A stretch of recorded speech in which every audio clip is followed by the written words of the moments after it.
এই সাইফ রান্নাঘরে তোমাদের সকলকে জানাই স্বাগত।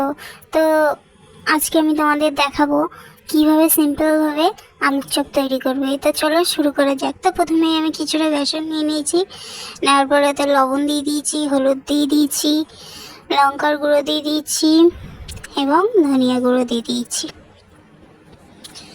এগুলো দেওয়ার পরে ভালো করে মিক্স করে নিয়েছি। নেওয়ার পরে অল্প অল্প করে জল দিচ্ছি আর কিন্তু মিক্সড করছি।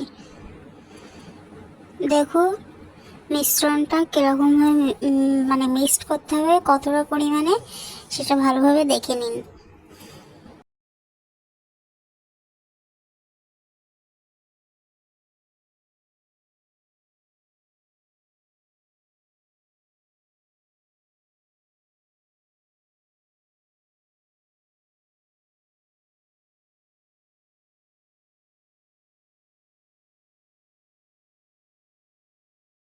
তো দেখুন আমার কিন্তু মিক্সড করা কমপ্লিট। চলো আলুগুলো দেখে নিই। আলুগুলো কিন্তু এতটাই পাতলা হতে হবে, যত পাতলা করবে ততই ভালো হবে। তো দেখতেই পাচ্ছ কীরকম পাতলা করেছি। তো চলো শুরু করা যাক। তো আলুটা আমি একটা আলুর দিয়ে ভালো করে মেখে এবারে কিন্তু তেলে ছেড়ে দিলাম।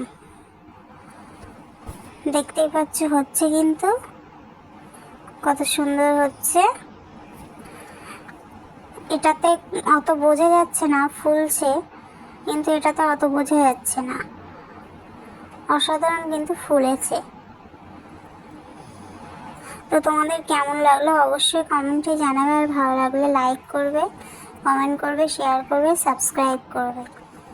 তো দেখো আমি এভাবে এক এক করে সব কটাই ভেজে নেব। তো আমার ভাজা কমপ্লিট। চলো এবার সস দিয়ে দেখিয়ে দিই, সেই লাগবে খেতে, একদম অসাধারণ,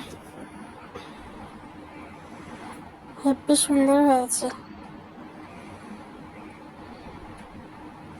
তো দেখো আমি কিন্তু হাসির চিহ্ন করতে গিয়েছিলাম কিন্তু হয়নি, পরের দিন ঠিকই করে দেখাবো।